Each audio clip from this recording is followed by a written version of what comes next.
Good morning, everyone. I'm Rabbi Joshua Hoffman at Valley Beth Shalom Synagogue. Happy to spend a few minutes with you sharing what we're calling coffee and Kavanah. So I'm going to grab my coffee. Say Shalom, y'all.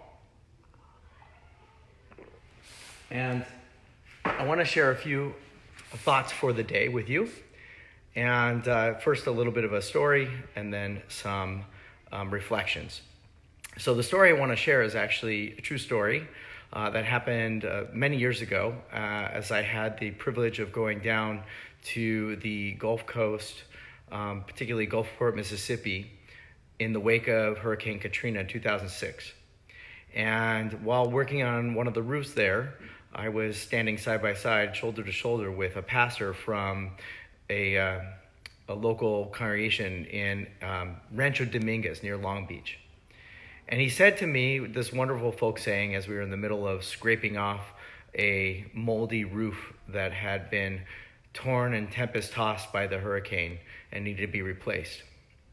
He said, "Praised are those who are flexible, for they cannot be broken." And we laughed and giggled because it was definitely one of those moments while we were toiling upon the roof and really beginning to get frustrated by how slow the progress of our work was, and to know that there was so much more that we needed to be able to accomplish. And I thought about that as I think about what we're experiencing this week. And it's really one of the great challenges that we have each and every day, no matter what the circumstances are. There's often a time when we're vacillating between frustration and resignation, between a sense that the way the world is so dissatisfying that we must do something to change it, and the utter despair in feeling that the world is so beyond our control that we're just resigned to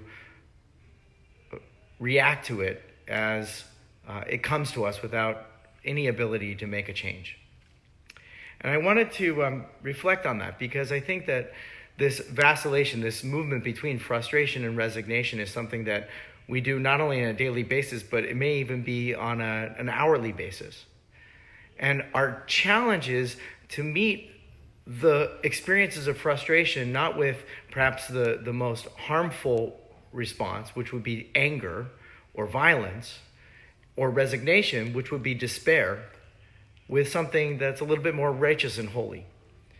And it makes me think about one of the great pieces of wisdom that comes from our tradition, from the Pirkei Avot.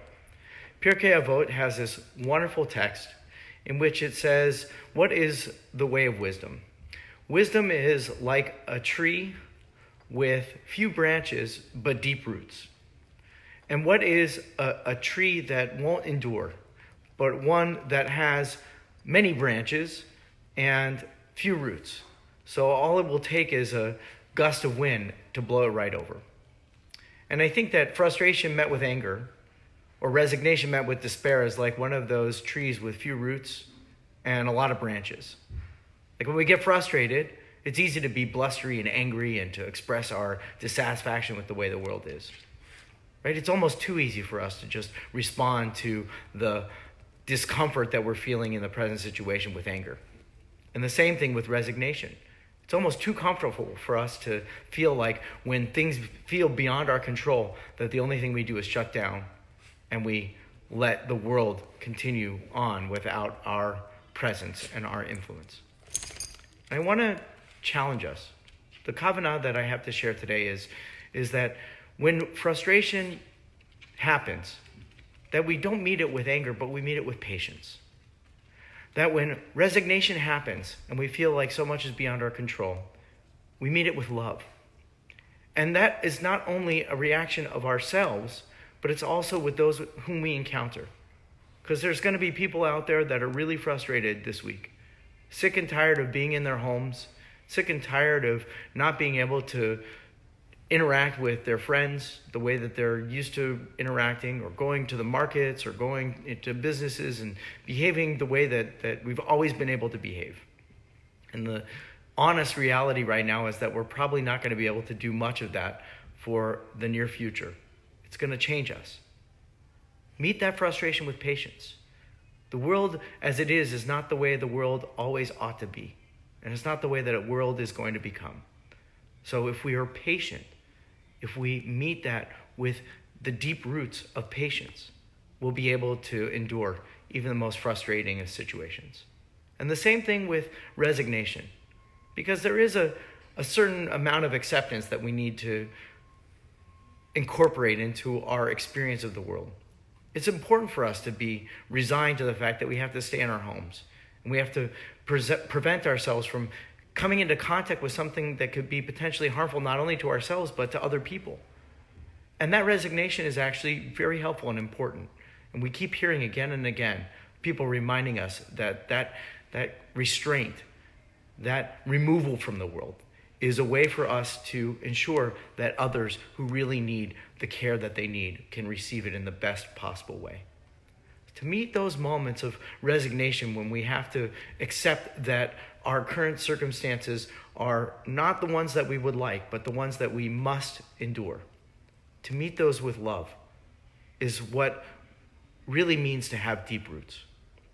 So today, I hope we all work on having deeper roots than we typically have had before. It's springtime, so it's great to use this metaphor. Maybe you can literally go outside, and if there's a new plant to plant, you can plant that flower or that vegetable or that fruit tree or whatever it is into your garden. And as you tend to it carefully, you'll watch it blossom and grow. And the same thing is true with our responses to the world as it comes to us. And whether moments of frustration or resignation are a part of our present reality, it's going to be our patience.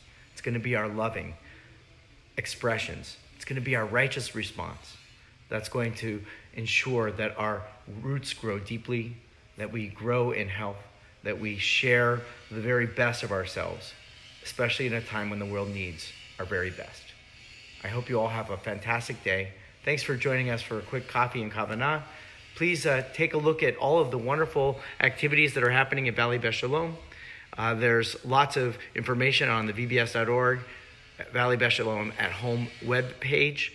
And there's all kinds of incredible learning opportunities, worship opportunities, opportunities to take care of others in our community, and even to be social and gather together in sweet moments. May we be able to do that often and frequently in this period of isolation, but also, God willing, soon in person in the coming weeks and months. Take care. Have a great day.